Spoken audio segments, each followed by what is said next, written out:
Voilà, là j'ai. Ok, chez moi aussi, j'en vois. Super, shalom à toutes et à tous. On est très contents. On se retrouve pour le septième et dernier épisode de Morale de guerre avec le Rav Menachem Ackerman. Et tu veux continuer sur ta lancée, nous parler toujours des populations civiles, mais cette fois, des populations civiles qui soutiennent l'ennemi. Voilà, Bechavod. Bonne étude à tous. Merci beaucoup, Toda Rabba. Donc, comme a dit Johan, vu que les grandes vacances arrivent, ouais, vous savez pourquoi? Parce que chez les Ashkenazim, la paracha de la semaine prochaine, les deux parachiotes, c'est Matos, Massé.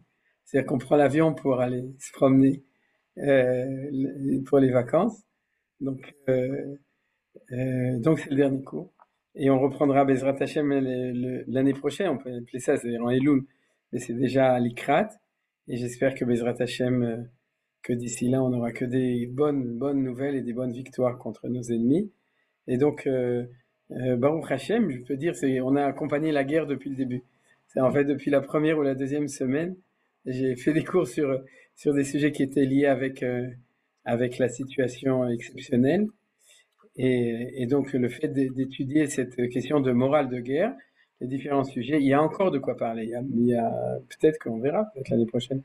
Il y aura encore ce sera l'occasion de soulever encore des questions. Mais cette notion de morale de guerre, je ne sais pas si vous avez vu justement sur le petit groupe cette histoire de ce qui s'est passé à Sdeteyman avec l'agression par les policiers de militaires de nos soldats et tout. Ça prouve que le monde israélien au niveau moral est tordu. Et si le monde israélien est tordu au niveau moral, il y en a. De nouveau, Baruch Hashem, on est en très bonne santé, mais il y a des distorsions qui sont toutes liées avec des distorsions morales. Et donc, il ne faut pas s'attendre à ce que dans le monde entier, ça se passe mieux. Au contraire, ça peut se passer que pire. Donc, c'est d'autant plus important d'étudier ces sougiotes. C'est-à-dire de même qu'on étudie des sougiotes de halacha, des sougiotes de chumash, des sougiotes de manière générale, de pensée juive. Donc, on est en plein dans l'exigence, vu que la guerre soulève des questions d'extrême, c'est-à-dire des questions de katsé, ça s'appelle chez l'autre katsé, c'est-à-dire des questions, en fait, en bon français, des questions de morale qui sont poussées au paroxysme à cause des situations d'extrême qui sont les situations de guerre, hein, comme des questions de vie ou de mort, de sauver quelqu'un d'autre ou de se sauver soi. C'est pas des questions qu'on rencontre quand on vit une petite vie pépère en général, mais par contre, c'est des questions d'éthique et de morale qui sont soulevées de manière permanente en temps de guerre. Donc, c'est les deux choses. C'est d'un côté, on a besoin de s'en occuper parce que l'actualité nous, nous interpelle tout le temps, et puis d'un autre côté, c'est grâce à la guerre et l'interpellation qui nous donne l'occasion de manière concrète devant des prises de position et aussi des prises de position qui ont des influences énormes sur la vie et la mort, sur l'avenir. C'est-à-dire ça permet de corriger, si Dieu veut aussi, c'est ce qui est en train de se faire, de corriger des systèmes de morale qui étaient tordus. Pour prendre un autre exemple, vous avez entendu comment il s'appelle, j'ai oublié, mais Erdogan, le président de la Turquie, qui inverse, qui inverse tout. C'est-à-dire, il nous accuse, nous, d'être les assassins, les nazis, et les autres être les victimes. Donc, les renversements, savoir où est la vérité, nous on sait où est la vérité, mais si vous voulez aussi être capable de l'expliquer au monde, il faut quand même pas uniquement dire non, c'est eux qui sont les plus méchants et c'est nous qui étions les plus grandes victimes, c'est-à-dire compter le nombre de victimes. Dans ce système, ça marche pas, je vous préviens tout de suite. Vous le savez très bien, c'est-à-dire que c'est pas en réveillant la miséricorde des non-juifs par le fait qu'on est un peuple de victimes qu'on éveille dans le monde de manière générale la sympathie ou la volonté vraiment de protection. En partie, oui, mais c'est en tout cas pas du tout suffisant. Donc, comme je vous ai dit, aujourd'hui, on continue dans ce sujet qui est le sujet de la position de la morale hébraïque en temps de guerre vis-à-vis des populations civiles. Et en fait, depuis que le fils de l'Ali Dre Saadi, à Yaakov Dre, Hachem Ikom Damo est tombé, on parle de la dialectique prat ou klal, c'est-à-dire l'individu et la collectivité. Tout d'abord, on a parlé du côté juif, et maintenant, depuis trois cours en fait, on a parlé par rapport aux populations civiles de cette vision, en se basant sur le Maharal de Prague, du collectif et de l'individuel, c'est-à-dire de les considérer comme un collectif. Alors aujourd'hui, comme il nous reste un seul cours, on va être obligé de le faire au pas de course, un petit peu plus.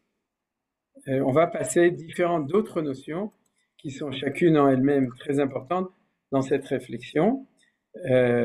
Alors tout d'abord, comme d'habitude, nous avons l'habitude de dire Leilou Nishmat Michel Vegeral Sananes, Yechonam Livracha, et l'Nitzachon Tzvaïnu Tzva Agana L'Israël Neged Oivenu, l'Ishmira al Kol Chayelenu Mikol Tzara Vetzukah Mikol Pegara, Irfat HaNefesh Ufat HaGuf Lechol HaPtsuim Lechol Nifgaim B'Mincha Zo, le Pidyon Kol HaChatufim V'Hashevuim Be'aza V'Rachamim Gdolim, l'Ishmira Alehem, et on peut dire aussi la Chalalim Shebem Shisku le Kever Israël, c'est ce qu'on a eu cette semaine, Baruch Hashem. Le Nikmat Damam Shel Kol HaChalim HaGiborim Shenafla Naflu B'Milchamtenu Veshel Kol HaNirtzachim Hashem Yikom Damam Ki Ata Adonai Olech Imanu B'Milchamotenu Lo'oshienu U'Le'achish Geulatenu K'mo Shekatavta B'Toratecha Ki Adonai Elohechem Ha'olech Imachem Lilachem Lachem Oivechem Lo'Shietchem Venomar. Amen. Donc, on passe au troisième cours sur ce sujet-là, sur notre sujet. C'est le troisième cours, et qui est un cours sur d'autres notions. Alors, vous m'excuserez si je passe plus vite, plus rapidement, parce que je voudrais traiter de plusieurs sujets. Alors, le premier sujet, c'est des sujets bien entendu de réflexion et de voir quelles sont les sources de Chachamim. Et comme je l'ai dit aussi dans le cours de la semaine dernière, très important, les fondements restent toujours les mêmes au niveau de la Torah, mais l'application doit être selon la réalité actuelle, qui est différente de la réalité du Tanakh ou de l'époque on pourrait dire, du deuxième temple, de Bar Korba, etc. On ne se conduit pas vis-à-vis de nos ennemis de la même manière. Par contre, justement, c'est le premier sujet qui est important, c'est qu'il faut parler avec nos ennemis, je l'ai marqué en hébreu, vous m'excusez, mais il faut parler avec nos ennemis le même langage qu'eux. C'est-à-dire cette pensée que on doit agir de manière morale, selon certains critères de moralité, quelle que soit la conduite de ceux qui sont en face, et on entend tout le temps, mais nous ne sommes pas des barbares comme eux sont des barbares, mais nous sommes des gens, alors c'est vrai, parce que chaque vérité, elle est toujours vraie, mais il faut faire très attention. Parce que si on ne tient pas un langage qui est le langage qu'ils comprennent, ils comprennent le contraire. C'est-à-dire qu'ils comprennent, et ça c'est souvent utilisé en ce moment, c'est que les accords qui sont faits par rapport à eux ne sont pas compris comme le fait qu'on est humain par rapport à eux, mais ils sont compris comme le fait qu'on a perdu la guerre, qu'on est faible, et que en fin de compte on est pacifiste, mais dans le mauvais sens des choses, c'est-à-dire on est défaitiste en fait. Et donc il y a une très grande importance ça c'est quelque chose qui est vrai de manière universelle. Lorsque tu fais la guerre, il faut être sûr que tu parles le même langage que ton ennemi, parce que si tu parles pas le même langage que ton ennemi, à ce moment-là, tu risques de perdre la guerre et surtout de perdre l'après-guerre. Alors, tout d'abord une petite histoire sympathique, puisque vous savez, comme moi, tout le monde sait que il y a eu 12 enfants qui ont été massacrés par la Hezbollah à Majel Shams, dans un village de Druzes. Du coup, j'ai entendu à la radio une histoire qui s'est passée il n'y a pas longtemps, que à Jenin, ils ont pris 2 Druzes. C'était il y a quelques mois, c'est-à-dire pendant cette guerre-là. Au lieu de prendre des Juifs, ils ont pris des Druzes. Ils savaient sans doute pas que c'était des Druzes. Ils étaient dans une voiture israélienne, ils se promenaient là-bas, et à Jenin. Et comment est-ce qu'ils ont été libérés? Eh ben, c'est que les gens de Daliat el-Carmel, qui était le village d'où ces 2 Druzes ont été pris, qui est sur le Carmel, comme son nom l'indique, ils ont pris 3 po'alim arabes des Shtachim, ils les ont mis dans une chambre, ils leur ont mis un pistolet ici, et ils ont dit aux gens de Jenin, si dans 1 heure vous n'avez pas libéré nos 2 Druzes, eh bien, nous on descend vos ouvriers. Et 1 heure après, ils étaient raccompagnés à Kharkavod en Israël. Donc, et j'ai entendu un Druze, militaire israélien, qui disait, vous, l'Israélien, vous ne pigez rien, vous comprenez rien. Il a même rappelé d'ailleurs qu'il y a des Druzes au Liban qui seraient très contents de faire la guerre contre le Hezbollah. Ils ne peuvent pas se permettre parce qu'ils ne sont pas en situation de force. Mais si on renforçait notre courage, on renforcerait aussi les populations maronites et les populations druzes du sud-Liban qui permettraient peut-être de nous aider à éliminer le Hezbollah. Mais bon, ça c'est une parenthèse politique. Mais ce que je veux dire, c'est que les Druzes qui sont de culture arabe savent quel langage. Et ici, on a un exemple qui a été fait maintenant. Donc ça, c'est pas du tout de la morale hébraïque, c'est de la réalité. Maintenant, où est-ce qu'on trouve des sources là-dessus? Le premier, c'est deux versets très jolis. Dans Shmuel 2, chapitre 22, et Tehilim, chapitre 18, c'est la même chose. À part Migdol, Magdil, Yeshua, Malko, c'est le même texte avec des différences de versions, mais c'est le même thème. Et ce chapitre, si on a le temps, on le lira à la fin du cours aujourd'hui. C'est un chapitre qui est conseillé pour tous les gens qui cherchent non pas des chapitres de pleurniche, c'est-à-dire dans Tehilim qui pleurent sur tous les malheurs, mais des chapitres de combattants. C'est-à-dire un chapitre qui parle du fait que David, il se bat contre ses ennemis et qui lie la guerre avec le fait qu'on parle avec Akadosh Baruch Hu et on le remercie et tout. Alors le plus beau chapitre, c'est Chai, souvenez-vous. 18, c'est celui-là. Et dedans, à propos de la guerre, David dit Im chassid titrasad, im gibor tamid titamam, im navar titabar, ve'im ikesh titakas. D'accord? Donc, il dit clairement qu'avec un chassid, tu dois te conduire avec chassidout, avec un tamim, quelqu'un qui est loyal, tu es loyal, im ikesh, quelqu'un de tordu, ikesh c'est tordu, titapal, alors il faut faire attention à parler le même langage. Donc ça, c'est une première chose. Et le deuxième,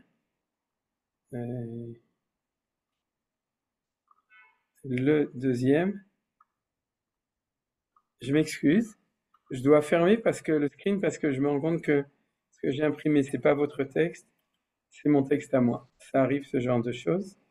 Et donc, une seconde. Je dois ouvrir le bon texte. Et maintenant, revenir au Zoom.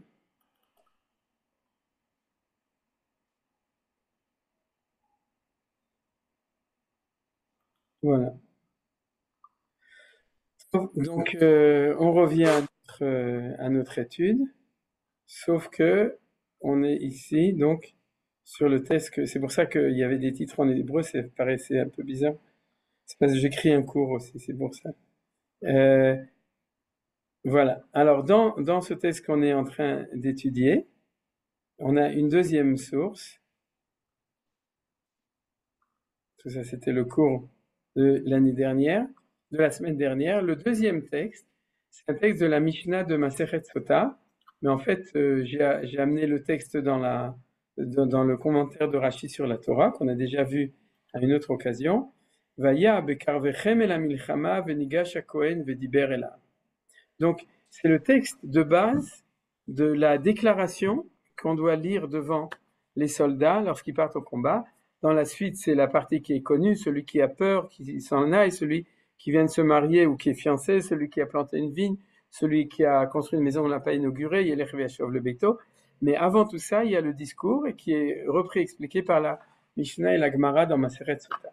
Alors, lisons les choses dans le texte. Vaya bekarvechem el hamilchama, venigash hakohen vediber elav. Donc, le Kohen, c'est ce qu'on appelle le Mashiach Milchama, c'est-à-dire le Kohen oint, qui est le second du grand prêtre qui a pour rôle d'accompagner les soldats au combat et de les haranguer, comme on dit en français.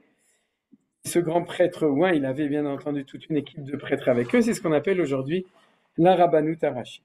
Alors, V'amar aleim, Shema Israël, Atem kerevim hayom, la milchama al oivechem, al yirach levevchem, al tiru, al tarpezu, ve'al tartzu mifnem. Donc, vous ne devez pas ni avoir peur, ni être déconcerté. La repose, on peut dire. Ve'al tartzu, c'est pas vrai. La haritz, c'est admirer. Alors, ça veut dire quoi? Admirer ses ennemis, c'est en fin de compte, c'est quelque chose qui est bizarre. C'est-à-dire, normalement, on n'admire pas des ennemis. On peut traduire autrement la notion de al-tartzu, Mais les Chachamim ont expliqué ça de cette manière-là. Regardez comment Rachid dit. Sur vos ennemis. Donc vous sortez à la guerre sur vos ennemis. Alors bien entendu, on ne doit pas avoir peur. Mais c'est quoi l'ola harot, c'est-à-dire à part le fait de ne pas avoir peur, regardez ce que dit Rachid. Sur vos ennemis, ce ne sont pas vos frères. Ils n'auront pas pitié de vous si vous tombez entre leurs mains. Tout ça, c'est la citation de la Mishnah dans Sota qu'on avait déjà lu une fois. Ce n'est pas comme la guerre qui a opposé Juda à Israël à propos de laquelle il écrit. Les hommes que l'on avait désignés par leur nom se sont levés, ils se sont saisis des prisonniers, ils ont vécu avec leurs butin, ceux d'entre eux qui étaient nus, ils les ont habillés, chaussés, nourris, leur ont donné à boire, les ont frottés d'huile, ont conduit leurs traînards sur des ânes, c'est-à-dire ceux qui ne pouvaient pas marcher, et les ont amenés à Yéricho, la ville des palmiers, chez leurs frères, et sont entrés à Shomron. Divrei Hayamim 2, chapitre 28, verset 15. C'est-à-dire, qu'est-ce que les Divrei Hayamim nous racontent? C'était une guerre fratricide entre les Juifs de Malchut Israël, Shomron, et ceux de Yehuda, donc Yéricho. Et une fois que la guerre était finie, qu'est-ce qu'ont fait les soldats vainqueurs d'Israël? Ils ont pris tous les blessés, tous les pauvres soldats d'Israël, et ils se sont occupés d'eux, ils les ont rhabillés, ils leur ont donné à manger, ils les ont soignés, et ils les ont ramenés chez eux. Ils les ont pas mis en prison, rien du tout. Et ça, c'est extraordinaire. C'est parce que une heure avant, ils s'entretuaient. Il y a eu des morts. Mais une fois que la guerre est finie, c'est nos frères, c'est des juifs. Et la suite du discours du grand prêtre, c'est « Mais c'est contre vos ennemis que vous marchez. Il faut donc que vous soyez implacables au combat. » Vous comprenez? Et c'est ça, l'otaharot lifnem. Tu ne dois pas, en fin de compte, les admirer, c'est créer un film dans ta tête, de s'imaginer que tu es en face de toi, tes frères. Et ça, on voit exactement donc, dans cette Mishnah, l'invocation en fait, que la Torah elle-même dit, c'est pour ça qu'il y a marqué Oivechem en bleu, n'oubliez pas que vos ennemis sont vos ennemis. Et la sisma, le slogan, la paix on fait avec des ennemis, qui était le slogan de Shalom Arshav, vous vous souvenez, c'est un slogan qui est, aux yeux de la Torah, un slogan qui est falsificateur de la vérité. Avec des ennemis, on fait la guerre, et avec des amis, on fait la paix, et on entretient des relations de respect et d'amicalité. Alors de nouveau, on voit une deuxième source et ça c'est marqué dans la Torah, d'après la lecture des Chachamim, d'accord, qui nous donne une injonction de se conduire vis-à-vis d'eux en relation avec leur manière d'être. Tout d'abord, de ne pas oublier que c'est des ennemis, c'est-à-dire de ne pas projeter notre gentillesse juive, hébraïque, comme les chassadim.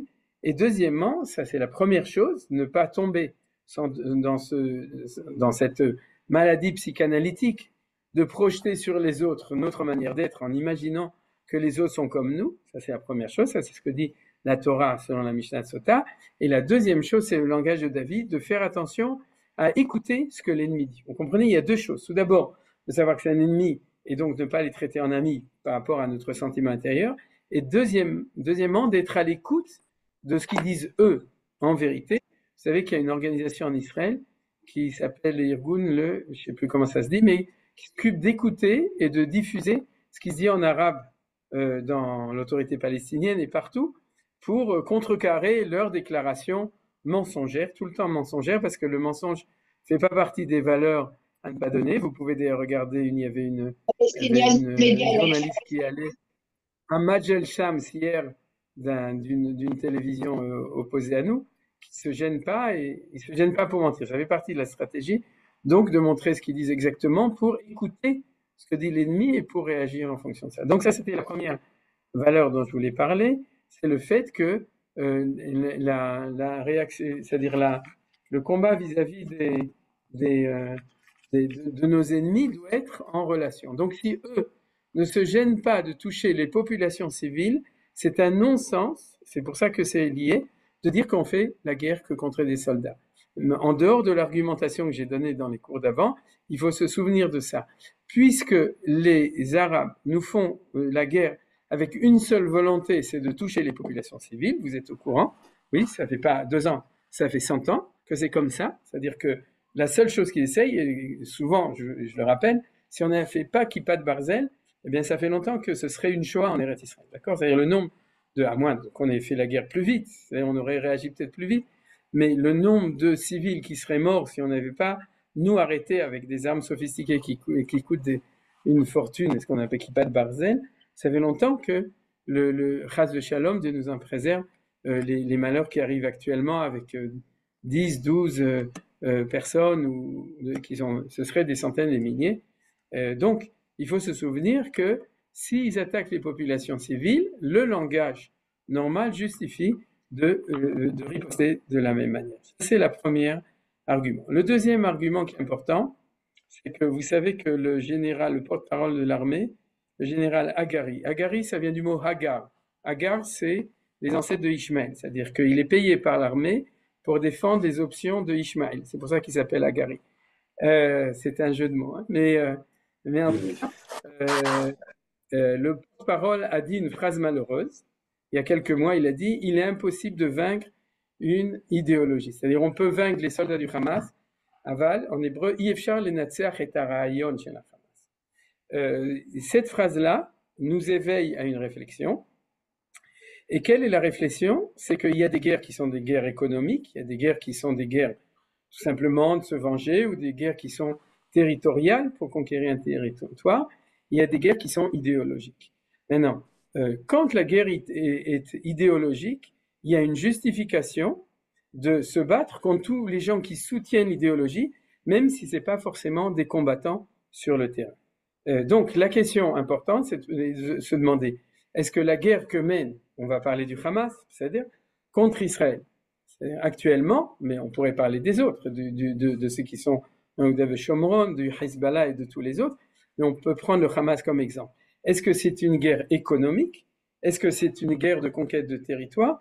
Ou est-ce que c'est une guerre qui est basée sur des considérations purement idéologiques? Si c'est des guerres qui sont une guerre qui est basée sur des considérations idéologiques, nos ennemis, c'est tous ceux qui s'associent avec l'idée idéologique de ça. Et si c'est comme ça, la population civile qui soutient idéologiquement un combat sont aussi vulnérables, disons, il y a une justification de contre-attaquer vis-à-vis de la population civile, puisque au niveau idéologique, ils font partie de cette option. Alors, tout d'abord, on va prendre comme exemple des exemples de guerres idéologiques dans l'histoire de la Torah. Alors, en tout cas, on en a 3 qui sont clairement marqués. La plus connue, bien entendu, c'est Amalek. Et dans Amalek, c'est du coup pas non plus étonnant qu'au niveau de la Torah, on a une mitzvah, on a vu déjà la semaine dernière, une mitzvah d'éliminer les hommes, les femmes, les enfants, les animaux, vous le savez. Et c'était en fin de compte la difficulté qu'avait Shaoul, qu'on a vu la semaine dernière. Mais il faut comprendre que dans la mesure où le fondement est un fondement d'un peuple qui veut faire disparaître un autre peuple, alors il y a une justification que la Torah nous donne de cette manière. Alors il y en a 2 autres. Le deuxième qui est intéressant, c'est la guerre de Bilam.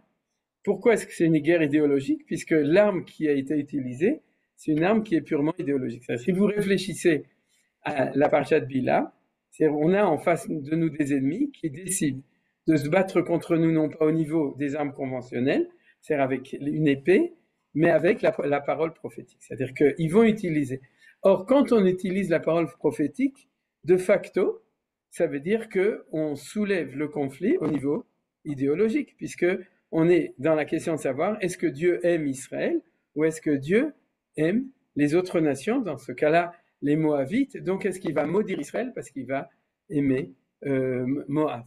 Donc, quand on est dans un système comme ça, on a une référence d'un système de guerre. Dans le cas de Bilam, c'est pas là où on a la référence de savoir par rapport à la population civile. Par contre, on a un autre passage qui est la parashat Shavua de la semaine dernière et de la semaine prochaine, qui est la guerre contre les Midinettes. Vous avez entendu parler des Midinettes? C'est les Midianites. C'est en fin de compte, c'était d'ailleurs la Hatzat Bilam, le conseil de Bilam.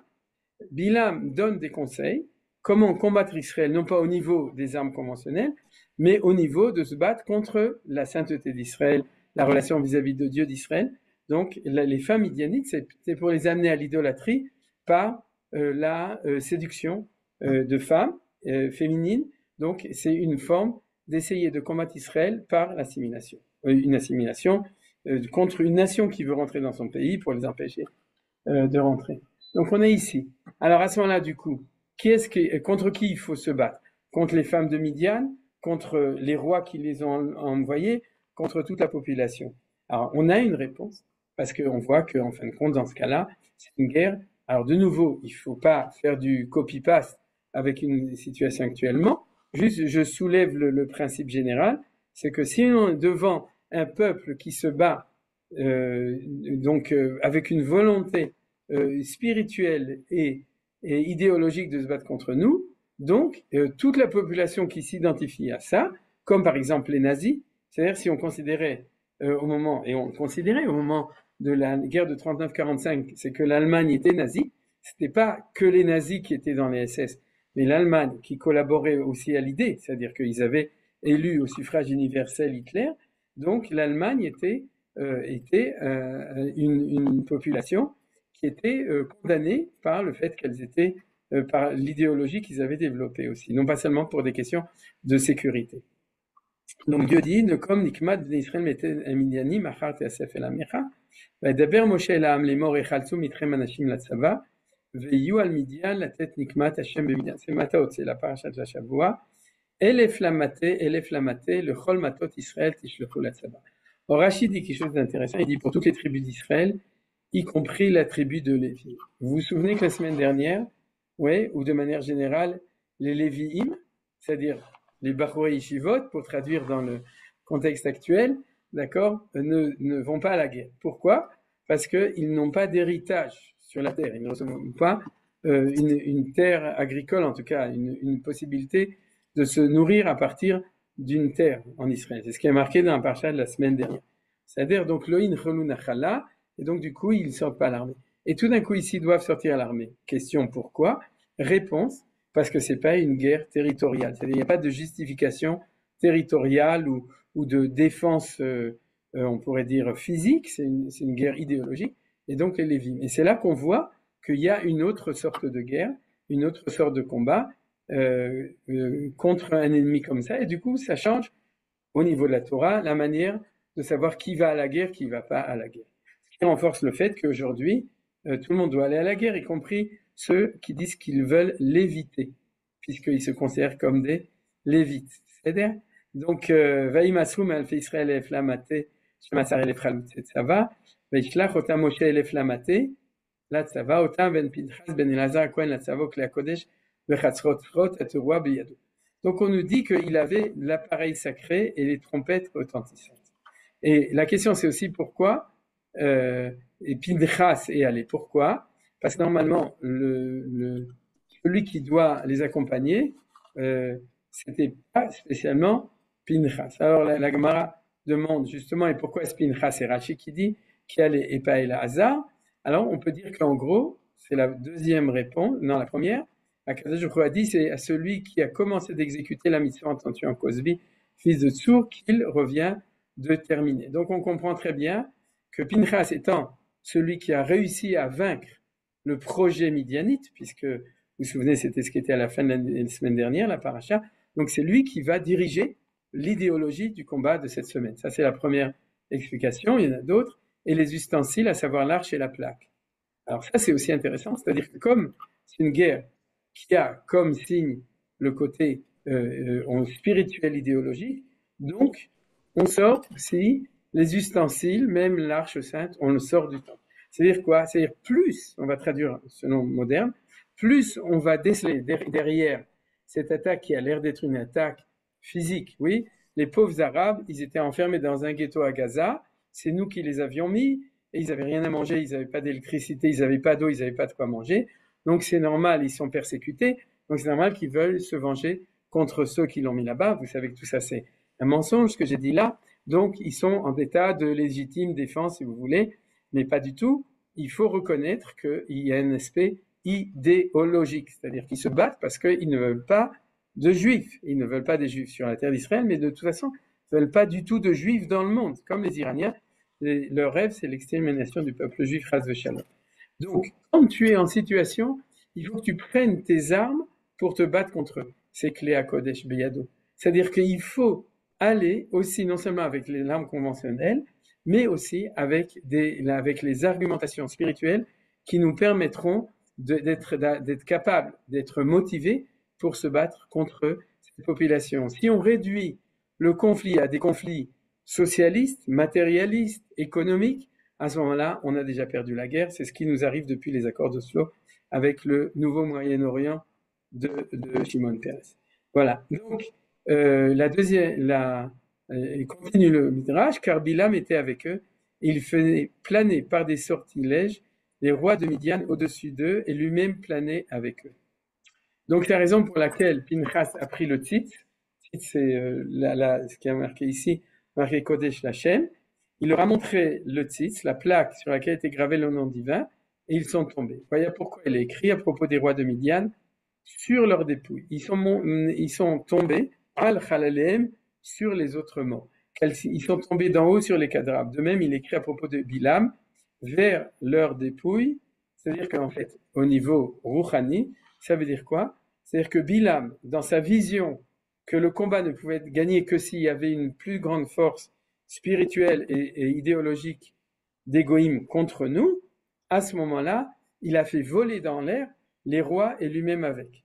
Et donc, ça veut dire quoi? Ça veut dire qu'il a réussi à lever le débat à un niveau spirituel. Et qui a pu les descendre? Uniquement Pinchas, avec le tzitz où il y a marqué Kodesh Lachem. Réponse donc, si tu te bats contre le Hamas, il faut se battre avec le tzitz. D'accord? Pour faire descendre leur idéologie, il ne faut pas oublier de parler un langage de Kodesh Lachem, de Gdushat Hashem et l'Arche Sainte qui est dedans. C'est ça qu'on peut interpréter quand on voit cet enseignement de la Torah. Donc, on va voir aussi à la fin, Vet malche Midian argu al chalehem et tevi vet rekem vet sur vet rour vet revav chameshet malche Midian vet bilam ben beor argu becharem. Et ça, le Midrash nous dit quelque chose qui est aussi important dans la suite de ce qu'on est en train d'apprendre, par l'épée. Pourquoi par l'épée? Rachid dit, il s'est dressé contre Israël en échangeant son savoir-faire contre le leur. Car Israël ne peut vaincre que par sa bouche, au moyen de la prière et de la supplication, et lui s'est saisi de leur savoir-faire pour les maudire par sa bouche.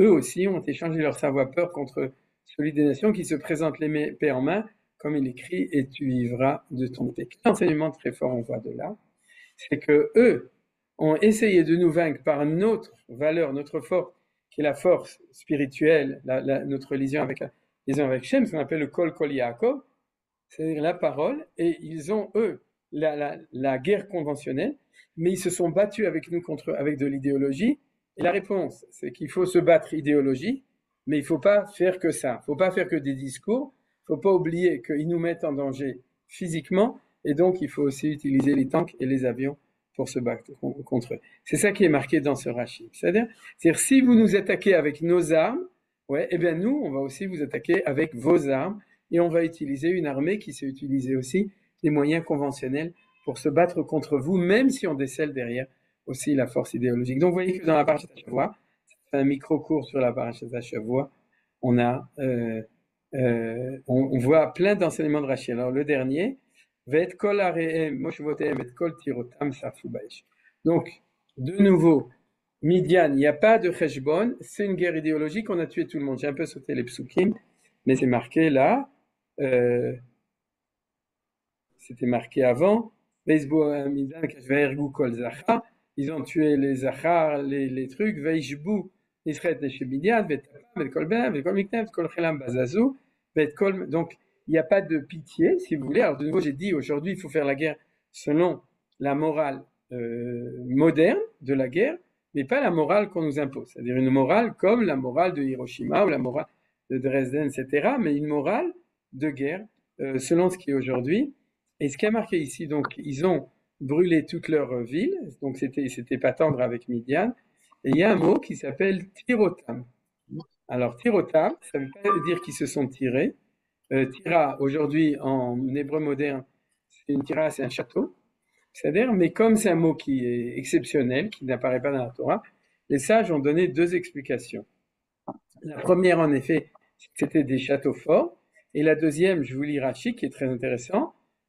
Bon, j'ai mis leur place forte, c'est moi qui ai mis cette traduction, mais leur place forte, nous disent Rashi, Ça peut être ou des places fortes militaires, ou bien, puisque c'est un combat qui est basé sur de la rouhani ou de l'idéologie, leur place forte spirituelle, et c'est ce que dit Rashi, lieu où se trouve leur scribe résidence des prêtres érudits en leur loi. Donc vous comprenez, c'est pas l'histoire de quelques femmes de mœurs légères, c'est une question d'une nation qui a décidé que de se battre contre nous en utilisant toutes leurs armes, y compris les armes, on pourrait dire, idéologiques. Donc c'est pour ça que la Torah nous précise, selon l'explication de Rashi, que lorsque tu te bats contre eux, alors il faut aussi effacer leurs écoles où on enseigne leurs mosquées, etc. C'est ce qu'on est en train de faire à Gaza, je pense que vous le savez. C'est plus que des mois. Mais pas assez. Ouais. Je vous écoute. Qui c'est? C'est Arié qui veut parler? Non, je crois qu'il n'a pas fait exprès, donc je l'ai muté. Voilà. Donc, on a fini avec ce volet-là. Ce que je voulais dire, c'est quand même rappeler les trois points sur lesquels il y a un aveuglement de la population juive et de la population bien entendu étrangère dessus, au niveau du fait que le combat contre nos ennemis actuellement et depuis longtemps, c'est un combat qui est basé sur des valeurs spirituelles. Le premièrement qu'on a découvert avec horreur, c'est l'antisémitisme de Ishmael. C'est-à-dire, c'est même pas qu'ils veulent notre terre, c'est que, parce que c'est ça qu'on racontait, on leur a volé leur terre, etc. On les a usurpés, non pas du tout. Ils haïssent le peuple juif dans le fait que c'est le peuple juif. Il n'y a pas de différence entre les Romains, les Espagnols de l'Inquisition, les nazis ou Staline du XXe siècle et les musulmans qui nous font la guerre aujourd'hui au XXIe siècle en l'an 2024. Il n'y a plus, et c'est ça qu'on a par électrochoc, on est en train de découvrir. Et ça, c'est une première chose, c'est-à-dire que la halakha, qu'on a des ennemis qui nous haïssent et qui sont prêts, quelle que soit notre position, à nous exterminer, ça, c'est ce qu'on appelle un combat idéologique. Et quand on a un combat comme ça, toute la population qui est d'accord avec, alors, est condamnée dans ce combat, puisqu'il y a cette chose-là. Je vous rappelle une chose que j'ai entendue il n'y a pas longtemps dans un des enregistrements de Manitou de Itai Colin, c'est-à-dire dans les enregistrements en hébreu. Dans un cours de Manitou que ceux qui sont les élèves savaient, il a raconté qu'en 1947, quand il étudiait avec Rav Jacob Gordin, Zichrono Livracha, ils étaient en train d'étudier sur la question de savoir qui était le pire des antisémites, est-ce que c'est Ishmael ou est-ce que c'est Esav? Et Manitou disait bien sûr, avec toutes les sources qu'on a, c'est Esav, et c'est Esav qui est le plus grand. Et Yaakov Gordin, en 1947, il est mort en 1947, Yaakov Gordin, donc Manitou a étudié chez lui 1 an, il lui a dit tu te trompes, et c'était un Ashkenaz, c'était pas un Sfarad, il dit tu te trompes complètement, quand Ishmael se réveillera au niveau antisémitisme, il est pire que l'antisémitisme de Esav, c'est-à-dire de l'Inquisition et des nazis. Baruch Hashem, on leur donne pas la possibilité de faire ce qu'ils voudraient faire, mais au niveau de leur volonté, c'est pire, et cette année, c'est ce qu'on a vu. Donc c'est quelque chose de très important qu'il faut intégrer. Il n'y a pas de population civile si la population civile est d'accord avec l'idéologie. Donc ça, c'est le premier argument. Le deuxième argument... oui. Rav Ackerman, oui. il est bien marqué dans la Torah, Rashi dit que Esav sonnait les Yaakov, d'accord? Alors pourquoi est-ce que c'est pas marqué Ishmaël sonnait les Yitzhak? Puisque vous dites que la haine d'Ishmaël est encore plus forte que celle de Esav. Ouais. Alors il faut écouter les cours de Manitou. Donc je ne vais pas rentrer complètement parce que je continue dans le cours, mais il y a des sources. C'est-à-dire, disons qu'aujourd'hui, je crois que la source c'était le jour de Simchat Torah. C'est-à-dire, souvenez-vous, ce n'était pas un 7 octobre, c'était un jour de Simchat Torah, et c'est ça aussi qu'ils ont voulu toucher, la Simchat Torah, Torah Hashem, et on s'est rendu compte du potentiel de cruauté de Ishmael. Baruch Hashem d'un potentiel qui n'a pas arrivé à ce qu'on fait. Mais en effet, il y a des sources pour ça, c'est la raison pour laquelle Manitou disait, mais bon, on est étonné de voir la puissance de la vision de Manitou, qui a transmis, puisqu'il l'a pris... il a accepté l'opinion de Rav Jacob Gordin sur cette question. Voilà, j'ai pas de... Si, ce serait à développer. Mais là, je lis en tête de chapitre. Le deuxième, c'est qu'il y a un véritable conflit géographique, ça c'est aussi Manitou, qui expliquait qu'il irash mincha im beni im Yitzhak, c'est-à-dire que Sarah dit que le conflit, ça c'est un autre cours de Manitou, que le conflit avec Ishmaël, c'est un conflit sur la terre. Ils ne supportent pas qu'on ait pris leur terre, et c'est pour ça que beaucoup de gens disent, et il faut le dire très fort, la seule manière de leur faire comprendre qu'ils ont perdu la guerre, c'est de reprendre la terre. C'est valable pour les accords d'Oslo, c'est valable pour le Sud-Liban, et c'est valable pour la Rotsuat-Aza. C'est-à-dire, tant qu'on leur redonnera la terre, on aura perdu la guerre vis-à-vis d'eux. La seule manière de leur montrer qu'on est dans un conflit où on est vainqueur, puisque c'est ça le deuxième point, le premier c'est antisémitisme, le deuxième c'est en effet territorial, de ce point de vue-là, c'est de leur montrer qu'on est propriétaire de la terre, le contraire des accords d'Oslo qui ont amené ce qu'on est en train de vivre. Et le troisième, c'est le fait qu'on est en conflit religieux avec l'islam. C'est-à-dire ces 3 points sont les 3 points sur lesquels il y a beaucoup de gens qui ont des œillères et il faut leur dire, n'oubliez pas que c'est un conflit qui n'est pas politique, qui n'est pas économique. Ouais, le chazon, le projet de Shimon Peres d'un nouveau Moyen-Orient, si on donnait aux Arabes du travail et la possibilité de se développer, des aides économiques, tout ça, ça s'est cassé la figure. On le savait déjà, mais malheureusement, les gens ne le savaient pas. Il faut rappeler à tout le monde, nous sommes dans un conflit qui est un conflit réel de guerre, mais qui a des fondements, 3 fondements idéologiques derrière. Et donc, pour revenir sur notre pied, d'accord, la phrase de Hagari est symptomatique d'une distorsion mentale et morale d'une grande partie du peuple d'Israël et du peuple juif en général et du monde en général, d'accord. On peut vaincre une idéologie et on doit vaincre une idéologie. Et si on refuse de vaincre l'idéologie, on ne vaincra jamais notre ennemi s'il se bat avec nous, contre nous, s'il se bat contre nous, avec une base idéologique. Et quand c'est idéologique, c'est pas le soldat qui est au combat qui est contre nous, c'est la population qui s'identifie avec cette idéologie. Et ça, c'est un 3e argument par rapport au cours qu'on est en train d'étudier. Le 4e, pour te citer une source, c'est la responsabilité de proches de populations qui collaborent. C'est une source directe dans Chazal. Regardez, c'est pas à propos de Goïm, c'est marqué à propos de celui qui fait l'idolâtrie du Moloch. Vous avez entendu, n'est-ce ouais, c'est pour ça qu'on lui dit vas-y Moloch. Et donc, il y a marqué comme ça, Vesamti ani et panai baishaou vemishparto vichati oto vet kola zoni macharav viznot achra molech mikerevanam. Donc, c'est l'histoire du Molech. Mais le Rashi, il faut s'en souvenir quand on pense à Gaza et contre sa famille. Rabbi Shimon, c'est Rabbi Shimon Bar Yochai a enseigné. Mais quelle faute la famille a-t-elle commise, vous comprenez? C'est-à-dire, si quelqu'un, il est prêtre de Moloch, c'est pas une raison pour que on punisse sa famille. Il y a un problème éthique et moral. C'est pour apprendre que la famille d'un collecteur d'impôts n'est jamais composée que de collecteurs d'impôts, car tous le soutiennent. Vous avez compris? C'est-à-dire que si on voit qu'une population soutient les combattants, à ce moment-là, nos sages nous disent ils ont une responsabilité collective. Et on continue, je le retrancherai. C'est-à-dire que d'un côté, il y a marqué Mishparto, et d'un autre côté, il y a marqué, regardez, on va mettre souligné, Vichati Oto. Alors, c'est contradictoire. Est-ce que le karet, c'est pour lui, ou bien est-ce que la famille aussi est punie? C'est ce que dit Rashi, Chazal, Maseret Shuvot, page 109a. Je trancherai. Pourquoi est-il écrit cela? De ce qu'il écrit contre sa famille, j'aurais pu penser que toute la famille fut frappée de karet, c'est-à-dire c'est une punition très grave.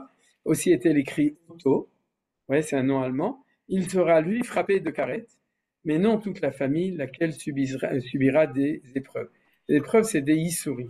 C'est-à-dire que dans la justice de Dieu, la personne elle-même qui était assassine, elle doit être mise à mort, et la population autour qui l'a soutenue, qui lui a permis tout ce qu'on voit aujourd'hui à Gaza, elle doit souffrir.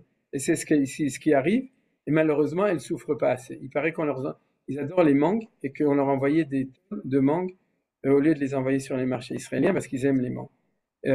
C'est un scandale. Qu'ils aient de quoi manger du pain et de quoi boire de l'eau et qui crèvent de chaud et de maladie dans leur tente, c'est moral. C'est-à-dire mais on ne va pas les tuer, d'après cette Gemara, mais il faut qu'ils souffrent du fait qu'ils ont soutenu les combattants. On parle de populations qui ont soutenu, mais qui n'ont pas elles-mêmes agi. Alors, on va étudier un 9e et un 10e source. Il nous reste plus beaucoup de temps, mais ces sources sont directement liées avec la guerre contre nos ennemis arabes en Israël depuis la création de l'État d'Israël. Et j'ai mis en hébreu ici la source. Je vous l'avais cité au premier cours. C'est un livre du Rav Shaul Israeli qui s'appelle Amoud Hayemini, Siman Tetzain, dans chapitre 16. Donc, je l'ai mis en hébreu parce que de toute façon, c'est un livre qui est uniquement lisible par des érudits. C'est un livre de Iyun, de halakha très profonde. Mais j'ai pris uniquement les sources de Torah qu'il a développées ensuite en amenant toutes les sources ultérieures des responsables, de Maïmonide, de la Gemara, etc., sur deux questions intéressantes. Le premier, c'est la notion de Shaliach Lidvar Avera, et la deuxième, c'est la notion de Rodef. Et c'est par ça qu'on va finir, donc par ces deux enseignements du Rav israéli. La notion de Shaliach Lidvar Avera est une notion extrêmement intéressante et qui est liée avec le fait, l'argumentation horrible au procès de Nuremberg qu'ont utilisé pratiquement tous les nazis en disant « je ne faisais qu'exécuter des ordres ». C'est-à-dire, et là, le problème éthique de savoir est-ce que celui qui donne l'ordre et celui qui exécute l'ordre, est-ce qu'ils sont tous les deux responsables? Et ça fait longtemps qu'on en parle. Or, il s'avère que dans la halakha, quand on étudie sans savoir vraiment étudier, c'est-à-dire qu'on utilise uniquement des petites phrases comme ça, alors on sait que dans la halakha, au niveau de la halakha de juifs à l'intérieur du peuple juif, il y a une halakha en shaliach lidvar avera. C'est-à-dire que si j'envoie quelqu'un pour faire une faute, par exemple pour tuer quelqu'un d'autre, la seule personne qui sera condamnée par le tribunal, c'est celui qui aura exécuté. Et le principe, c'est que il n'y a pas de shaliach, d'émissaire pour les fautes. C'est-à-dire, si je demande à quelqu'un de prendre une bague et d'aller marier une femme pour moi, et qui dit « Are at mekudeshet » le Shlomo Cohen, Ken Kedat Moshe Israël, c'est-à-dire le shaliach, marie cette femme avec quelqu'un d'autre, cette femme est mariée, complètement. C'est-à-dire que dans toute la Torah, il y a la notion de shlichut. Par exemple, dans le paracha de la semaine dernière, quand on amenait le sacrifice journalier ou hebdomadaire au Beth Amikdash, Tzmidim ou Moussafim, ceux qui l'offraient étaient shlichim de tout le peuple juif. C'est-à-dire la notion d'effectivité d'un émissaire au niveau légal est 100% acquis dans la Torah, mais pas pour Dvar Avera. C'est-à-dire si je demande à quelqu'un va voler ou va tuer, à ce moment-là pour moi, et il dit je fais ce vol pour un tel, eh bien non, celui qui sera condamné, c'est celui qui a volé et non pas celui qui l'a envoyé. Pourquoi? Parce qu'il y a un principe qui s'appelle Divrei Arav et Divrei Talmid, Divrei Mishomin. S'il y a la parole du maître et la parole de l'élève, qui tu dois écouter? C'est-à-dire celui qui t'envoie, c'est l'élève, Dieu, c'est le maître. Dieu t'a dit tu ne voleras point, tu ne tueras point. Tu es suffisamment autonome dans ton libre arbitre et dans ta pensée pour décider si tu veux ou non faire ce qu'on t'a demandé de faire. Et donc, si tu décides de le faire, la responsabilité est à 100% sur toi. Vous avez compris? C'est-à-dire, je demande à quelqu'un d'aller frapper quelqu'un d'autre. Cette personne est totalement libre de le faire. Donc, s'il frappe, c'est lui qui sera puni. Bien entendu, si je lui mets si je le menace de mort, ça s'appelle honnête, c'est un autre cas. Mais si je le menace pas de mort, je lui dis, tu sais quoi, va à la Macolée du coin et puis ramène-moi 4 pommes, d'accord? Alors c'est celui qui a volé les pommes qui sera condamné et pas celui qui l'a envoyé en vertu, en fait, du principe d'autonomie, de liberté et de libre arbitre et de la connaissance de celui qui fait cette action. Est-ce qu'au niveau du ciel, celui qui envoie n'est pas condamné? Si. C'est-à-dire que Bédiné Shamaim, le Méchaléar, celui qui envoie sera aussi condamné, mais pas au niveau de la justice terrestre, ici. Alors, le grand chidouche du Rav Shaul Israeli, c'est que cette notion est valable au niveau des lois hébraïques, à l'intérieur du peuple juif, mais au niveau des Noachides, ça ne marche pas. C'est-à-dire qu'au niveau des Noachides, sera condamné celui qui a été envoyé et celui qui l'a envoyé. Et on revient au procès de Nuremberg. C'est-à-dire que si jamais vous avez une population qui délègue une armée pour aller faire la guerre pour une cause qui est nationale, à ce moment-là, selon la Torah, si c'est des non-juifs, ceux qui l'ont envoyé sont condamnés au même titre que ceux qui ont été envoyés. C'est-à-dire que si la population est consentante et est d'accord avec, ce qui est le cas à Gaza, c'est-à-dire, ou est-ce qu'il y a le cas aussi, on sait, en Judée-Samarie pour la plupart des gens, c'est-à-dire à ce moment-là, et si c'est une population globale, Donc d'après ce principe, ils sont aussi condamnés, bien entendu, non pas comme celui qui a fait l'action, mais comme celui qui a la responsabilité d'avoir envoyé. D'accord? Quelqu'un qui a envoyé quelqu'un à faire un vol ne sera pas condamné forcément avec la même gravité, des fois plus. Dans le cas des nazis, ceux qui ont envoyé devaient être plus punis, même que ceux qui ont été des petits nazis, SS dans un camp. Ouais, celui qui a envoyé était beaucoup plus responsable. C'est la logique morale universelle d'ailleurs, que les chefs qui commandent ou la population est aussi condamnable. Alors ça, c'est la halakha. Donc il ne faut pas utiliser la notion de En Shaliach Lidvar Avera qui est à l'intérieur du peuple juif pour la transposer dans la morale de la relation vis-à-vis de l'universel. C'est-à-dire les Noachid sont condamnés autant ceux qui envoient, et donc le Rav Shaula israéli a utilisé cet argument pour dire qu'il y a justification de punir aussi les populations civiles qui sont non pas des victimes de la population des belligérants, de ceux qui font la guerre, mais qui sont au contraire ceux qui font partie de ceux qui les envoient, et à ce moment-là, ils sont aussi condamnés. Alors d'où on l'apprend, je vous amène les deux versets de la Torah. Et on parle du cas de Shfichut Damim. C'est-à-dire que le cas classique, dans lequel on est sûr que cette halakha est appliquée au niveau des goïms, c'est dans deux cas. Le premier, c'est dans un cas d'assassinat, de meurtre, quand on tue des gens, et le deuxième, c'est quand il y a un cas de viol. Parce que la Torah considère qu'un viol, c'est comme un meurtre. On comprend qu'il y a deux cas où la population qui a soutenu ceux qui ont fait ça sont condamnés en vertu du principe du shaliach, c'est-à-dire celui qui est émissaire.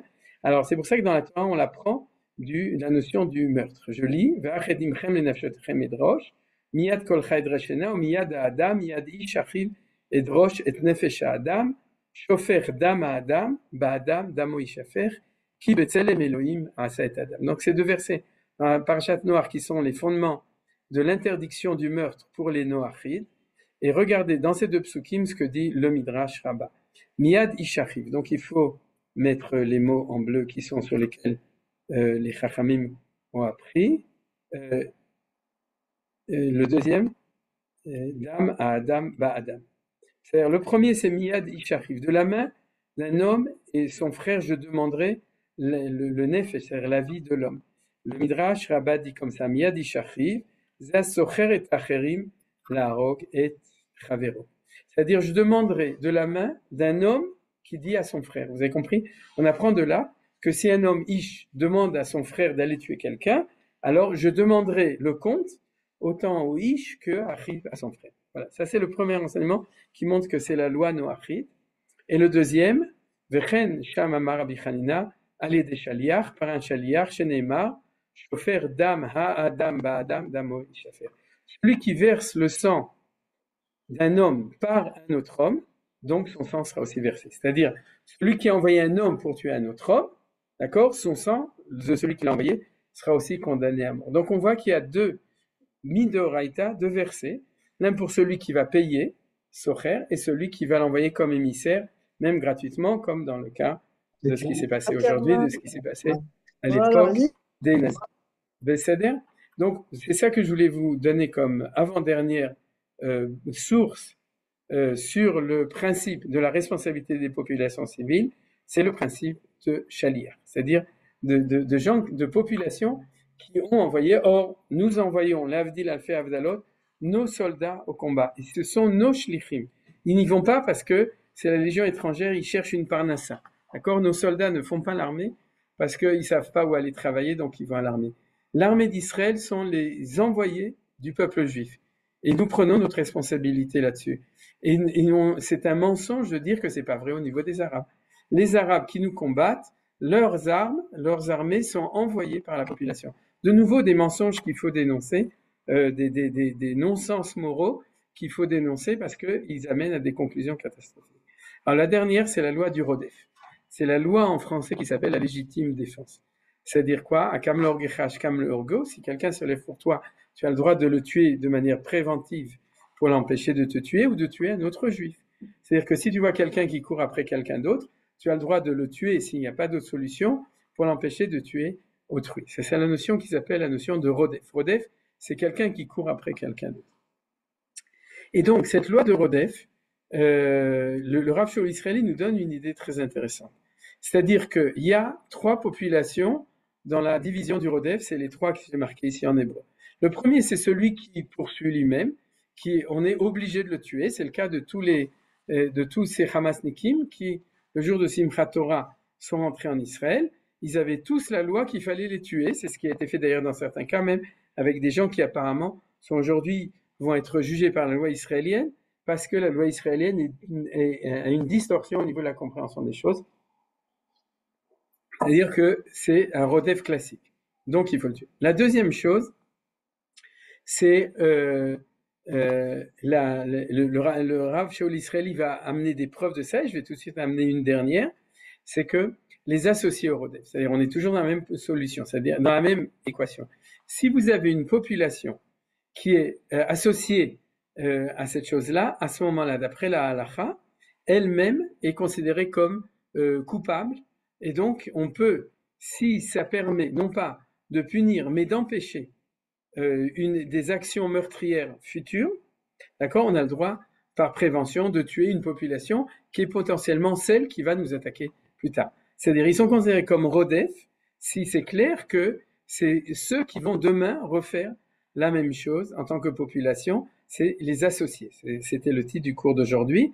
Donc, des hommes adultes, des gens, une population adulte, consciente, donc qui fait ça par réflexion, elle est associée. C'est-à-dire, or, il s'avère que la population arabe aujourd'hui, que ce soit à Gaza, que ce soit dans le Hezbollah ou que ce soit dans Yehuda Veshomron en grande partie, c'est des gens qui sont associés à une menace future, donc de nous toucher en tant qu'État d'Israël et tous les Juifs. Donc, de ce point de vue-là, ils ont aussi le din de Rodef. Bien entendu, le Rav Shaul Israeli, dans son texte, l'a prouvé, l'a établi. Je vous donne uniquement le texte, mais pour le troisième, on va le voir dans un texte, c'est-à-dire qu'il peut y avoir aussi des femmes et des enfants, plutôt des enfants, ou des populations innocentes, c'est-à-dire dans la mesure où ils sont pas arrivés à l'âge de maturité où ils sont capables de prendre une décision. Mais ils font partie de la population, c'est-à-dire que c'est une population innocente véritablement, mais qui font partie de la population générale, comme par exemple des enfants ou des bébés, c'est-à-dire, alors là, le Rav Shaul Israeli, dit que bien entendu, on ne doit pas essayer de les frapper de manière, pas comme c'est marqué à propos de Midian, c'est-à-dire aujourd'hui, selon la morale hébraïque et universelle, c'est impensable de les frapper exprès, mais si jamais il n'y a pas une autre possibilité pour se battre contre les ennemis qui se battent contre nous, que aussi d'éliminer, de tuer des populations innocentes, alors on a le droit. Parce que on a le droit de faire tout ce qu'il faut pour se battre contre ceux qui nous attaquent, qui font partie de la globalité.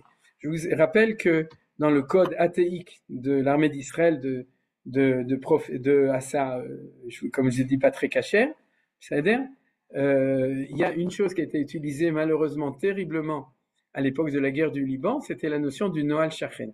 C'est-à-dire qu'on n'avait pas le droit d'attaquer des combattants si jamais il y avait une population civile qui était derrière eux. C'est-à-dire qui était là-bas. Et aujourd'hui, c'est tout le temps. C'est-à-dire qu'on sait très bien que de tout temps, ces populations n'ont aucun problème de mettre des femmes, des enfants, des vieillards, des malades devant eux pour se protéger. Et donc, la halakha, puisqu'il faut une halakha, puisqu'il y a un code athéique, il faut un code religieux, il faut donner la réponse de ce que dit la halakha nous oblige à éliminer ces populations innocentes dans la mesure où ils sont le paravent derrière lequel se cachent les gens qui nous mettent en danger. La phrase que le Rav Shaul Israeli dit tout le temps, qui est une phrase qui est tellement morale et tellement évidente, c'est que plus on aura miséricorde sur ces populations, plus on met nos soldats en danger. Donc c'est toujours la question, est-ce que tu préfères la vie d'un bébé palestinien ou est-ce que tu préfères la vie de ton fils, Chas v'Shalom, juif, Bachor Yeshiva, qui a une famille avec 6 enfants, la vie de qui est plus importante pour le peuple juif? La réponse doit être claire et nette au niveau de la morale. L'autre est un rodef, même si c'est un enfant, et ton soldat, c'est ton fils, et c'est lui qui doit revenir vivant, et c'est l'autre qui doit mourir parce que il nous met en danger dans la mesure où derrière lui se cache un mechabel palestinien. C'est-à-dire, les histoires sont tellement innombrables d'histoires comme ça, où nous, on se fait avoir par rapport à eux, que le temps est arrivé, comme j'ai dit, de passer d'un code athéique à un code éthique, c'est-à-dire de chasser nos tics. Alors, je vous amène la source, puisque c'est la fin, c'est Rambam, Ilchot Rotzeach ou Shmirat HaNefesh. Malheureusement, je n'ai pas la traduction en français, mais on va l'étudier. Il y a marqué comme ça. Ve'im enam yocholim. C'est-à-dire, si on ne peut pas sauver la personne qui est poursuivie sans tuer la personne qui le poursuit, alors Matsilim Oto Avbenavsho, donc on doit éliminer la personne qui poursuit. Si on peut sauver, on parle dans un cas à l'intérieur du peuple juif, où on peut par exemple tirer dans la jambe pour le sauver, c'est pas le cas dans une guerre, mais là maintenant on a pris un des sujets, à ce moment-là, et d'où on le sait, chez Neymar, Lotachos Enecha. Il y a un verset qui nous dit, tu ne dois pas avoir miséricorde. C'est-à-dire, Chusana, c'est miséricorde, tu n'as pas à avoir miséricorde. Si jamais un homme met en danger un autre homme, alors on ne doit, et que la seule possibilité de sauver la victime, alors il faut tuer le poursuivant, celui qui poursuit. Dvarim, Arezo mitzvat lotaase shelo lachos anefesh harodef. C'est une mitzvah lotaase, puisqu'il y a marqué lo. Quand il y a un lo, c'est un commandement négatif. C'est-à-dire celui qui le transgresse, il transgresse un commandement négatif, comme les interdictions de Shabbat ou de Kashrut, ou de toutes sortes de choses comme ça. Mitzvat lotaase shelo lachos, de ne pas avoir miséricorde du nefesh harodef. C'est-à-dire de ne pas avoir peur d'éliminer le rodef, puisque si tu as peur d'éliminer le rodef, tu mets en danger le nirdaf, la victime potentielle, qui va après. Alors, le Rambam continue avec une citation célèbre pour ceux qui connaissent ce genre de questions, ou le fichar, c'est pourquoi Ru Chachamim. Les Chachamim nous ont enseigné, et je vous rappelle que le Rambam était médecin, lorsque vous avez une femme qui est en train d'accoucher, une femme en couche, qui est en train de mourir au moment de la naissance, et alors la loi est Mutar lachtoch haoubar bemea, on a le droit de tuer le fœtus ou l'embryon à l'intérieur de son ventre pour sauver la mère.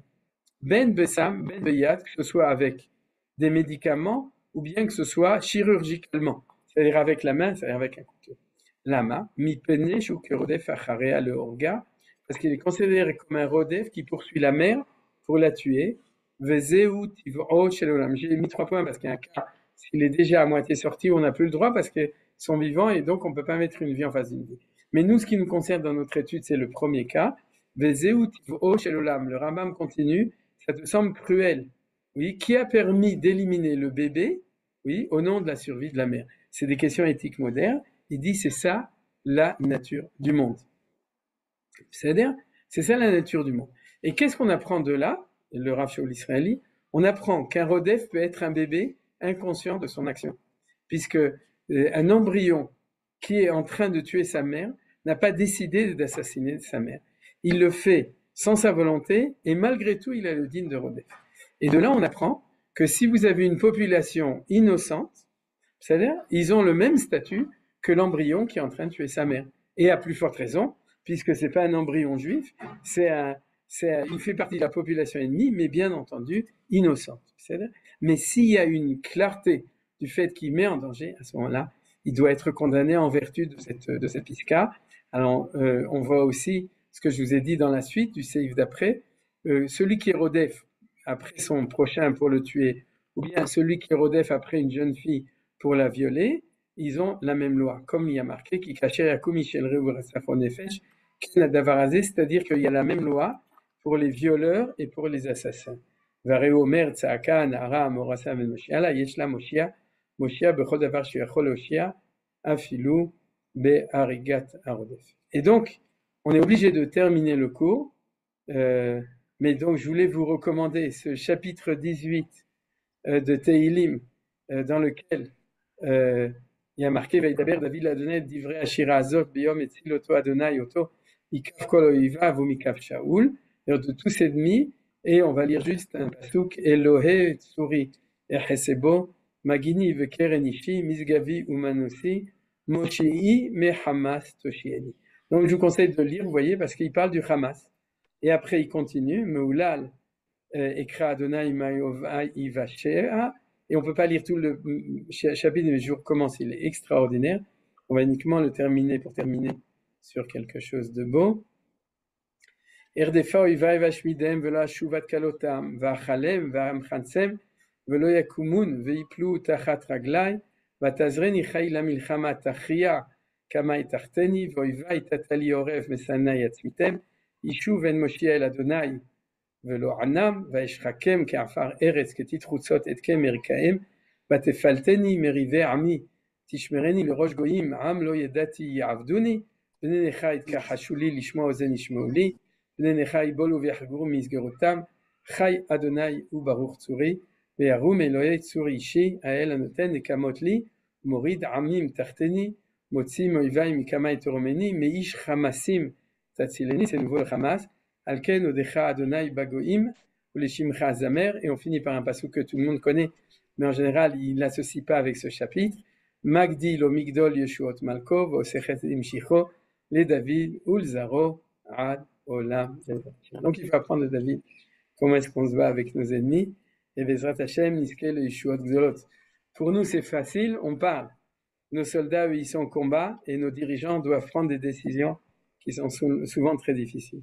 Mais au moins, nous avons, nous, la mitzvah à notre niveau, comme j'ai dit tout le temps, d'étudier pour réveiller dans le ciel et pour réveiller dans le cœur des Juifs d'Israël cette véritable morale de justice, de tzedek, et aussi le siyata d'Ishmaïa, l'aide par le limud Torah et notre filote pour que nos soldats et notre gouvernement, et notre chef de gouvernement qui était extraordinaire cette semaine à New York, comme vous l'avez vu, eh bien, qui continue à être notre Bechina, dimension de Mashiach, pour amener la Géoula Shlema Bimera. Amen. C'est où? Donc, bonnes vacances, du coup. Et si vous avez des questions, des remarques, avec ta permission, là, je voudrais juste compléter l'histoire que tu as racontée au début. Là. En fait, dans le village russe, c'est tout un village druze qui ils sont descendus à l'hôpital pour libérer les soldats. Ce n'est pas seulement une menace sur les deux ouvriers palestiniens, c'est que quand l'histoire s'est passée, tout le village a déboulé. Des centaines de druzes sont venus et c'est comme ça qu'ils ont réussi à obtenir la libération. Ça, c'est une chose. Je crois qu'on parle de la même histoire. Merci. Voilà. Ouais, je pense. Attends, merci. Autre chose. Je t'avoue que j'ai beaucoup de mal. Enfin, j'ai de la peine par rapport à cette histoire avec Daniel Hagari, tu vois. Parce que la première fois que j'ai entendu ça, c'était à la télé, à 24, Daniel Haït lui tombait dessus et vraiment faire un tremblement de terre. Et je veux dire, qu'est-ce qu'il a dit? Et moi, j'ai tout de suite éprouvé comme une gêne immense. Je me suis dit, mais c'est un malentendu. C'est un malentendu. Qu'est-ce qu'il a voulu dire quand il a dit, on ne peut pas vaincre une idéologie? Moi, je l'ai compris comme s'il voulait dire que, bon, nous, on est des soldats, on fait la guerre, on tue nos ennemis, mais les survivants qui ont été imprégnés de cette idéologie, s'ils survivent, eh ben, ils vont répandre la même haine contre nous. Ils vont répandre la même haine. J'ai compris ça comme ça. Et si tu veux, pour moi, c'est un mauvais procès qu'on lui fait. Il a fait une maladresse, si tu veux, rhétorique. Pour moi, c'est une grande maladresse, surtout quand on n'est pas porte-parole. Ça prête à des malentendus, la preuve. Et c'est très grave en contexte de guerre, je suis tout à fait d'accord. Mais moi, quand même, j'estime que quelque part, il y a quand même un faux procès. Cet homme-là, c'est un homme, j'imagine, tout à fait honorable. C'est pas rien, tout de même. Il vient de salle, il a fait ses preuves. Donc voilà, quelque part, je voudrais peut-être qu'on répare une injustice. Dernière chose que je voudrais dire par rapport au Rodef, il faut se souvenir aussi que ce concept de Rodef, Yigal Amir, Marchez-moi, il s'en est servi. Non? Yigal Amir. C'est pas bon, je ne veux pas rentrer là-dedans. Non, on n'entre pas. Mais bon, quand même, ça circulait pas mal à l'époque. C'est trop polémique. Oui, mais ce n'est pas lui qui l'a dit. C'était une propagande qui a été utilisée par le gouvernement aussi. Bon, je ne vais pas rentrer là-dedans parce que c'est l'autre, celui qui le dirigeait derrière, là, j'ai oublié son nom. Je voulais demander quelque chose qui est... Vous pouvez parler, s'il vous plaît. Nelly, Nelly, une seconde. D'abord, je voudrais dire une chose à propos de Rodef. Une sougia très profonde. D'accord? Et j'ai dit en 2 mots, on ne peut pas tirer toutes les conclusions avec un cours sur 2 mots. J'aurais pu, par exemple, mon maître Ebi Van Gort a fait des tonnes de shiurim sur le concept de Rodef de manière générale, et la littérature talmudique est énorme dessus. Donc, c'est pas avec ça, et en prenant un autre exemple, etc. La notion de Rodef chez eux est absolue. C'est-à-dire, par exemple, je me souviens d'une histoire qui s'est Bruno, passée à Jérusalem il y a une Bruno, vingtaine on d'années t'entend. où, où, euh, Écoute, où un soldat, on lui avait dit, tu ne tires que si le Mechabel t'agresse véritablement. Il avait attendu 3 minutes, il en était mort. C'est-à-dire, Hachem comme Damo, les Horaot Pticha Be'esh, la manière de dire combien, à quel moment tu as le droit de tirer, etc. Il y a des choses, on le sait malheureusement, c'est ça que je dis depuis le début, on le sait, qu'en Israël, il y a eu une diffusion d'une autre morale qui a diffusé, si c'était uniquement à l'académie, c'est pas grave, mais quand ça diffuse sur les codes de conduite de nos soldats, c'est une catastrophe.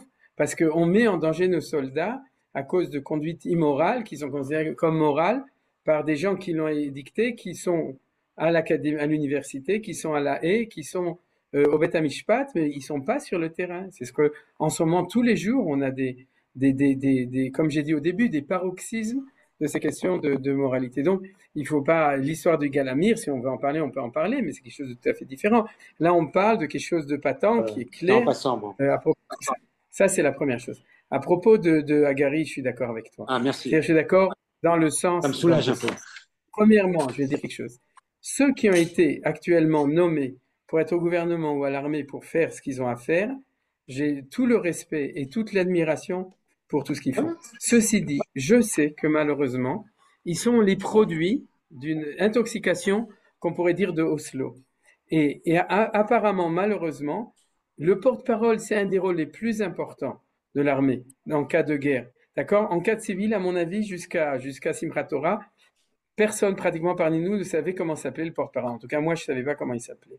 C'est-à-dire qu'il est au devant du combat idéologique d'Israël. Maintenant, si lui-même, et l'avenir nous le montrera ou ne le montrera pas, mais apparemment plusieurs erreurs d'expression montrent qu'il n'est pas assez sioniste. Voilà, c'est tout. Il n'est pas assez religieux, pas assez sioniste dans sa conception. Et donc, et j'aime bien, je l'écoute, je l'aime beaucoup, mais je pense que malheureusement, il représente encore l'ancienne garde, que la guerre va nous obliger à faire une véritable révolution contre toutes ces distorsions. Alors, est-ce qu'il a fait des catastrophes? Non. Mais il ne parle pas comme Bibi. Ouais, il suffit de prendre Bibi comme exemple. C'est impensable que celui qui parle au nom de l'armée soit moins agressif que le Rosh Memshala. C'est-à-dire, s'il y a quelqu'un qui doit parler agressivement, je donne un autre exemple, Galet Tzahal, d'accord? Prends le journal de l'armée en 67, tu verras ce que c'est qu'un journal de l'armée. Aujourd'hui, Galet Tzahal, c'est le fief de tous les gauchos d'Israël qui sont des défaitistes. Il y a quelque chose qui ne marche pas. C'est quelque chose qui est scandaleux. Alors on va en remplacer. Non, il faut tout rechanger depuis la base. Alors ça, c'est quelque chose dans énormément d'endroits. De ce point de vue-là, Agari, c'est quelqu'un de très bien, mais je pense que malheureusement, he's not the right man in the right place, malheureusement. Bon, j'ai utilisé au niveau, si tu veux, didactique pour prendre la phrase, parce que c'est la phrase qui était importante, c'était pas lui. Non, ok, merci. Tu m'as répondu. En disant ce que j'avais. Merci, tu m'as répondu. Merci. Je pourrais dire un mot.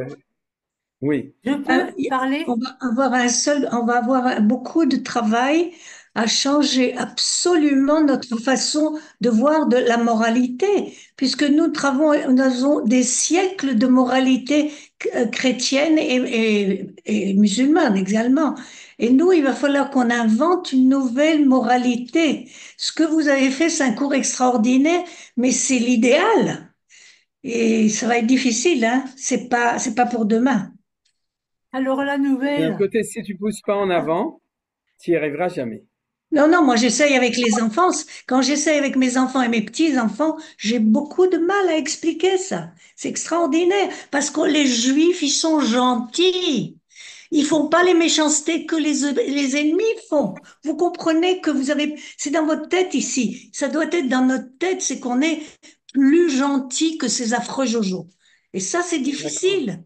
Et là, il Et vous dit, Dieu, il utilise les affreux Jojo pour nous guérir. et parce qu'il faut éduquer maintenant. Alors, vous cherchez une méthode. On ne doit que éduquer toutes ces populations qui sont sous notre domination, changer les écoles, changer leurs professeurs, changer. C'est ça qu'il faut faire, parce que ça, c'est la nouvelle génération des ennemis qui vont devenir nos amis. Mais c'est du boulot, mais il faut le prendre maintenant. Mais aller expliquer ça à vos petits-enfants, c'est encore très, très difficile. Parce qu'on se traîne des maladies, on l'avait vu. On traîne des maladies de Oui, 2000 ans d'exil. de 2 Et millions encore plein d'exils. d'autres choses, les conflits avec nos ennemis et tout. Mais c'est ça le principe de la Géoula. Le principe de la Géoula, c'est qu'au lieu d'être en Idar de route, on descend de plus en plus, on est en train de remonter. Alors, plus on enseignera, plus on donnera les bonnes cavanotes, la bonne direction, c'est-à-dire dans une âme aussi, il y a des bonnes cavanotes, et plus, Bezrat Hashem, on avancera. Ce que je dis dans tous les cours, Et c'est c'est du que boulot. depuis que l'État d'Israël existe, on est en train, de manière non linéaire, on est en train d'avancer. Et donc tout ça, on se rend compte que même le langage des Israéliens en général change. Et il y a une écoute possible d'une autre morale. Et comme j'avais dit, avec les Arabes dans le monde, les Européens aussi vont être obligés de changer de conception petit à petit, sauf s'ils veulent disparaître, quoi. Top. Menachem, Ça a je l'air. peux Alors, parler? Nicole, Non, attendez, oui. j'ai une Je peux question. Oui, parler? Nicole. Nicole, Bon, laissez Nicole Nicole parler, s'il et vous plaît. Nelly. alors, Magnifique. il y a, quand des bébés arabes naissent avec des malformations cardiaques, on les, on les opère, enfin, on s'occupe d'eux extraordinaire. Pourquoi?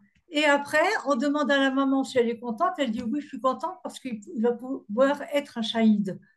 Alors, des gens Mhm. comme ça, pourquoi on dépense autant d'argent de réanimation dans les hôpitaux, dans machin, pour entendre un truc pareil? C'est pas possible. Alors, ça fait partie des distorsions. Bibi, par exemple, là, il a fait tchouva, parce que Gantz avait dit la semaine dernière qu'on allait construire un hôpital pour les gens de Gaza avec au niveau humanitaire pour les soigner. Et Bibi a dit non, on va les envoyer dans un tiers pays qui vont s'en occuper. Voilà, il a Très résolu bien. le problème. Et donc il a fait tchouva, et lui, quand lui fait tchouva, Am Israël fait tchouva, parce que nous, c'est facile de parler. Mais quand Bibi dit, à ce moment-là, et il fait, c'est qu'il y a vraiment un tikkun au niveau de Am Israël, tu vois, sur ta question. Tov, il y avait aussi Nelly qui voulait dire quelque chose, et je suis obligé d'arrêter après, bien que c'est un grand plaisir de parler avec vous. Nelly? Elle est partie. Ah ben, elle était fâchée parce qu'on lui a pas donné la parole tout de suite, c'est pas grave. L'année prochaine. Ok, Besséder. Alors, on se retrouve Bezrat Hashem mercredi pour ceux qui veulent encore un cours. Et sinon, attendez, Merci. aujourd'hui on est lundi. Oui, et sinon, à Bezrat Hashem en Elul, en septembre. Merci Az Kol beaucoup. Tov et Psorot Merci. Tovot. Toda Rabba, Toda Merci. Rabba. Shalom, shalom. Shalom. Toda rabba, kol tov. Au revoir Merci. à תודה Tania. רבה. להתראות.